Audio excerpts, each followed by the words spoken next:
Happy Friday, traders. It's 8 a.m. Chicago time, 9 a.m. Eastern U.S. time on Friday, the 4th of August, 2017. Thanks for joining me again. For those of you who have been watching these videos for, I don't know how long, maybe 4 years now on a daily basis, I appreciate you returning and keeping up with the conversation, despite the fact that the markets have been just incredibly dull to trade over the last actually pretty lengthy period of time. I want to take a portion of today to take a moment to talk about what's important right now from my perspective and my experience as a trader myself and someone who has experience backing others as prop traders. I'll discuss that at the end, so just hang tight. For now, derivatives trading involves substantial risk of loss and is not suitable for all investors. Past performance is not necessarily indicative of future results. The overall market stance right now, the markets did pop up on the strong jobs report from the U.S. this morning, but have given a lot of that back. The leader this morning is the Euro stocks up 30 points at 34.93, up 0.87%. The DAX follows that with a lead up 95.5, 96 points, up 0.78%. The DAX is trading near highs of the session. The Euro Stoxx is one tick below the high. The U.S. dollar index got a little push and a pop this morning. The laggard is the Japanese yen and gold, and then the treasuries, the money made its way out of the safety instruments into risk assets this morning as the market got bullish about the jobs number. Please take a moment. It is like Friday.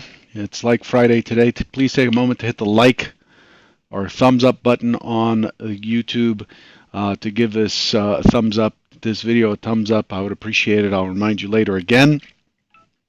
The news overnight, again, some of the key elements that took place is the factory orders came in really strong in Germany. Germany's having just a tremendously robust economy right now. Factory orders out of Germany came in at 1% versus 0.5 expected growth year on year of 5.1%. That's just great. 5.1% year on year on German factory orders, 4.4% estimated, hence the strength in the DAX. The unemployment rate in the U.S. came out at about a half hour ago at 4.3%, in line. We've been chipping away at the unemployment rate for quite some time now, and that trend continues. The non-farm payrolls release came in very strong this morning at 209,000 jobs created in July versus 180,000 expected. Private payrolls at 205,000 versus 180 estimated. And the prior non-farm payrolls was revised higher. It went from 222,000 last month to 231,000, and the change in private payrolls went from 187,000 to 194,000. So both of those. So when we go back and look at June's non-farm payrolls, that actually also increased dramatically as well. The market responded by popping up and then immediately selling off. And that's really what that's the big item for today. Looking to what's ahead of us, and the calendar is clear. There's really nothing worth mentioning here that is coming our way for the rest of the session. After the market, we have Berkshire Hathaway reporting, expecting $2,800.99 per share in earnings. Let's switch gears here for a minute and take a look at what was expected yesterday versus what actually happened. Yesterday, yet again, we had a difficult time holding higher prices. It's quite amazing. We just keep compressing and compressing and compressing. The primary expectation yesterday, given the stance of the market, is to sell off down into the prior day's range, potentially test down into the low volume node, which is at 2471 and or 2470, and then to find its base, and then to have an impulse that pushes us finally out of this 3-day range with tops at 2475, 2475 and a quarter, and 2475.75. Expected to finally push through to 78, but the market just didn't have it in it. This did not work. Again, Hypo 1, I just don't see a way. It's hard to predict when something's going to happen, but I know the normal course of the auction, the highest probability is for this to break higher. It's just not able to. Do so. The secondary hypothesis is an early push higher. Again, we've been consolidating for these 4 days since the drop last Thursday. So Friday, Monday, Tuesday, Wednesday have all been consolidation, balancing compression days with higher lows, except for Wednesday. And the idea was we tested down Wednesday, we broke lower, we put in a higher low, and we pushed higher, and we closed near highs on Wednesday afternoon. We came all the way back to the opening print at 2475 or 2474.50, and the idea here is that the market tested below, it is done, it found its buyers, and it came all the way back. Like, the market does not move from 2475.75 all the way down to 2463 and a quarter like it did Wednesday, and then finish the day somewhere in the 2474 area. That's not meaningless. It's important, and given the amount of trading that occurred on Wednesday, I still see a high probability of us breaking through and pushing the all-time high of 2480.50. But nonetheless, the market will do what it does, and it just could not find a way to push higher. This is what it did instead. It's just we had an inside day. We opened just slightly lower than the prior open. Here's the prior open. Here's the open yesterday. Okay, we opened. We walked ourselves down into the LVN. We consolidated. We went back up, and then we traded the LVN pretty much the entire day. And then we got a little bit jittery in the afternoon, which ended in a double top at the IB high, which again has a high probability of breaking if we get a touch of the initial balance high, the first hour's high, that is 15 minutes apart. If we get 2 touches on that high, there's an 82% probability that that IB high will break by the end of the session. That's a historic probability that's based on a data set of about 2,500 days, and within that set there are about 400 some odd IB touches that were tested. Again, past performance is not necessarily indicative of future results. It doesn't mean that it breaking has an 82% probability by the end of the session. It just means that historically it has a propensity to do so, and that's what we're betting on, right? The chance for it to do so is always 50-50. It's either going to break or it's not. So, with it coming all the way back, the expectation was for a small pullback into the close, and then at least a poke through for a neutral day yesterday, which gives us a neutral extreme potentially, which gives us a ride up into the 2478 into the overnight session. Now, we did get the ride up. We pushed to 2477. But it just seems like it's just a very, very relaxed kind of trading, very sleepy trade these days. So here's what we've got. We ended up pulling back and then just walking up. Here's the European Open. You can see the European Open over the last sessions. The last week has been very active. The Europeans have bought on the Open quite readily. But today we just kind of floated. The overnight session kind of floated up into the non-farm payrolls release. Here's the non-farm payrolls release, which saw buying initially, and then the market came back to the scene of the crime almost immediately, and has been trading sideways ever since. Volume is higher than what is normally expected, but volume is low, is very low for non-farm payrolls. And what this is showing is, yes, we are in the deep depths. We are in the armpit of summer trading, and it is expected. As frustrating as that is, it is expected, but it is we are in the middle of summer. So yesterday's volume overall, we ended up with 910,000 versus 1.05 million expected, so volume's still light. The day before that on the sell-off, we did get some really good volume, as I discussed yesterday, and that's also part of the reason why I expected a high probability break higher into 2478, which did not happen. And so the ranges have dropped slightly because of the number of days we've had kind of chopping around. There's a lot I want to cover today, but I'm not going to because I'm limiting my time to 15 minutes. But there's the spread, just looking at the spread ratios between products like the ESNQ, ESYM, and so on. There's been a reversal there with the S&P slowing down, relatively slowing down a lot more than its peers with the other indices. And so we have compression there in the ranges. And the market's just overall, the thing you should not forget and don't forget as a trader is where we are. And if you look at the overall picture, we have not moved away from that all-time high. Yes, we did sell off into the 57, which was a key area, but we did not move. We have not moved away from the all-time high. And so this is why I come in here with Hypo 1 being on the buy side. And guess what?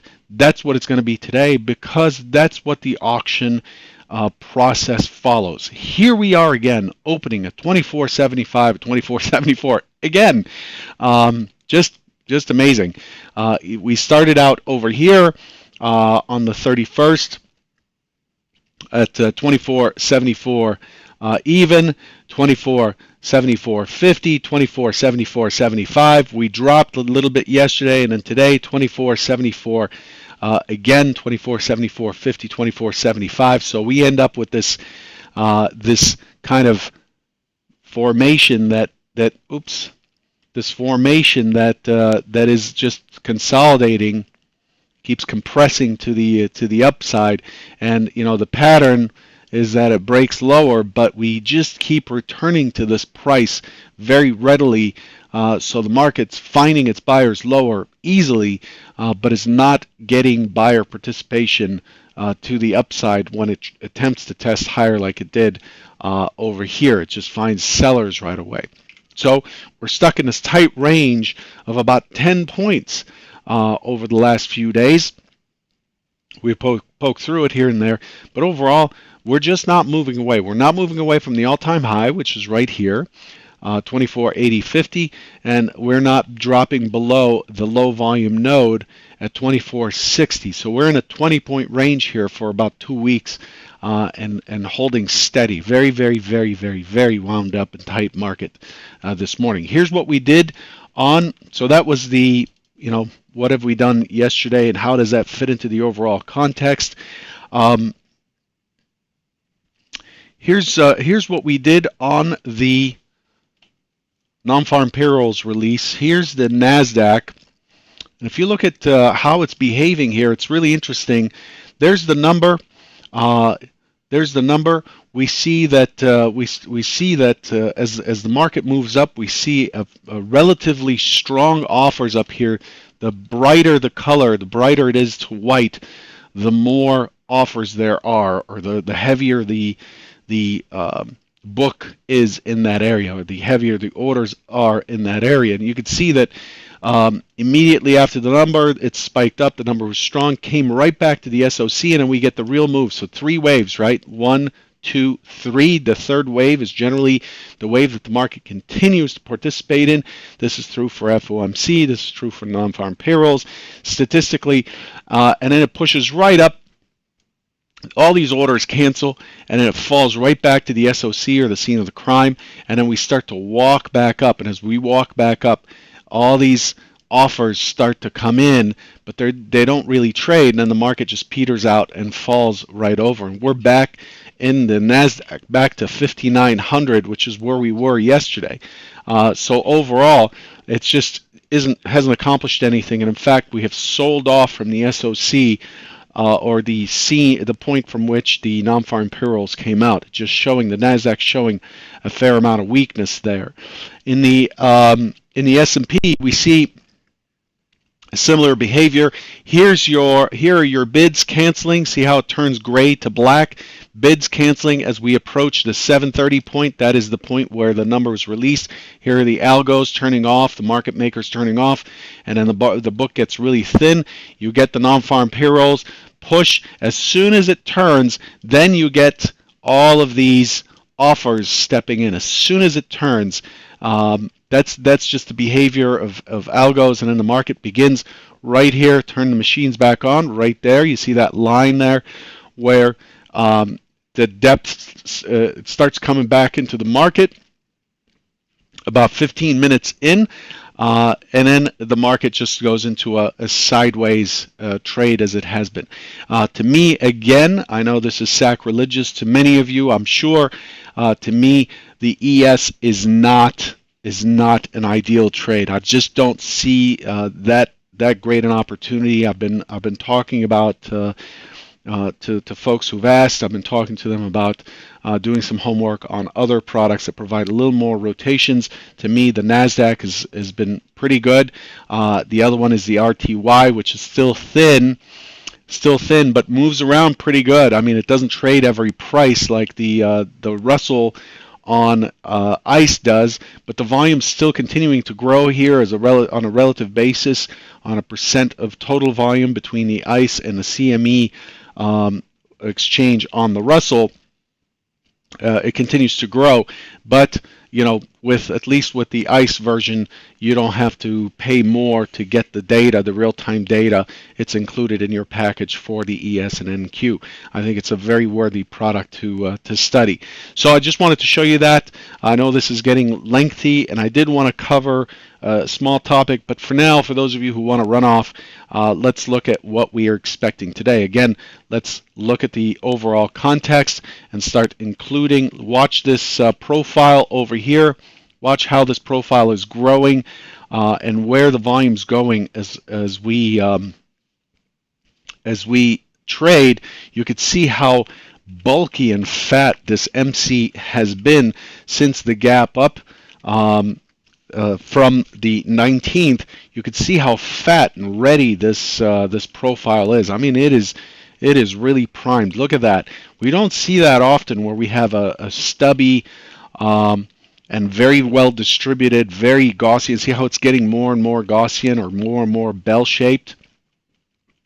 That's what we're doing currently with this profile. It's just a beauty. This thing, once we break away from here, it's got tons of energy, in my opinion, tons of energy to sustain movement away from here.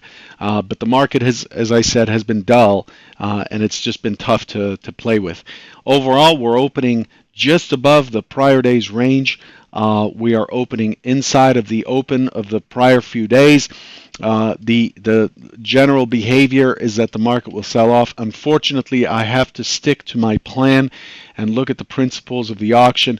And again, I'm looking for it to test lower into 24.71, consolidate, find a base, and I'm looking for an impulse trade higher, with the non-farm payrolls coming in strong. The expectation is when we open, we're likely to get a good push higher.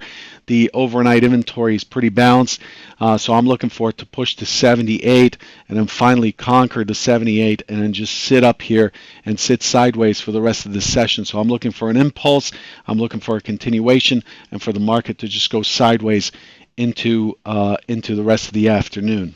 Okay.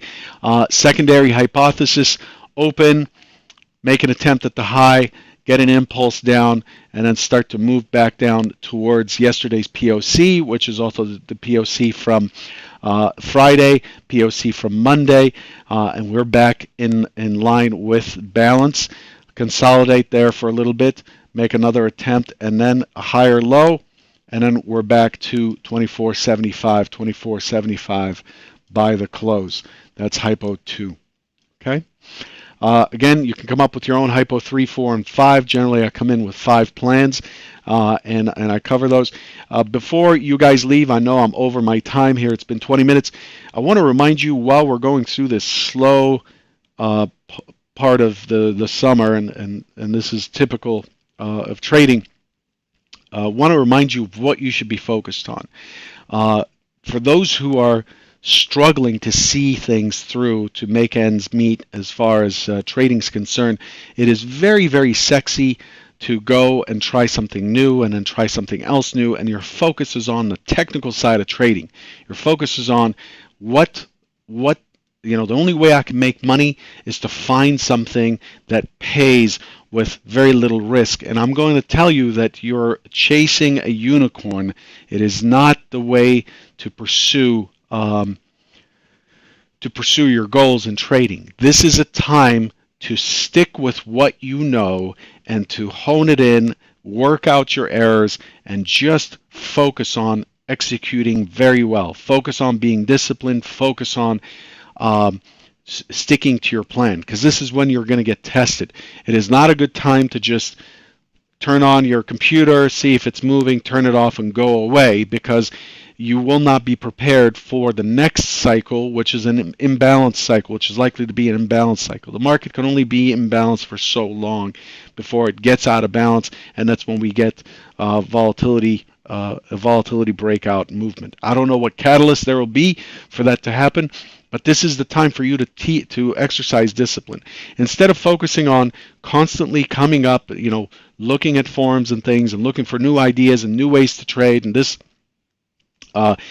doesn't work, so I'm going to try this other plan, and then a third plan, and a fourth plan, and then Joe trades this way, and he says he makes money, and there's a new chat room that I can pay for, there's a trial here. It's not the technicals that make or lose money. As long as you have something that can provide you with any type of edge, that's all you need from the technical side. The hard part is the execution side. The hard part is the grind and the grit required for you to stick with one plan and to master it. Okay? Think of somebody who's in a construction craft. If there isn't a house being built and they're a carpenter, they're going to be very quick to want to learn how to work and a construction machine, a digging machine, or a paver, or a roller, or something else, and they're not focusing on honing in their carpentry craft for when the market turns and then houses are being built and they're needed as a carpenter. They're going to come back, and then those jobs are going to be filled, and there will be better skilled people for that. It's when you hop from one thing to the next, yes, you'll know something, a little something about everything, but you will never be an expert and a master. You can't call yourself a master carpenter if you're a guy who's happy to pick up a shovel and dig a ditch, or be an Uber driver one day, and then the next day come in and run an excavator, and then the next day you're paving roadways, and then the next day you're selling groceries. You're just not able to sustain a career and build value within your skill set. The goal is to just stick with something that you know has an edge, and that's a key factor, and you'll know that by back testing. You'll know it by simming it and following strict rules and seeing, does it have an edge? If money's not on the line, well, how come I lose money when I go live with it? And the reason is you're the problem. And so the idea is to work on you, and by following strict rules, deliberate practice, a focused approach to trading, you're eventually, in my opinion, hopefully will find your way through any given market, and your your process has to continue even when the market's slow, because as the market slows down and picks up, you will have to adapt. You will be adapting over time. You can't just leave and come back and say, oh yeah, I'm still a trader, but I want to jump right into this market and make money. Chances are there are subtle things that have changed in the market that make it hard for you to read it. So stick with it. Okay? So I just wanted to remind you of it's not sexy.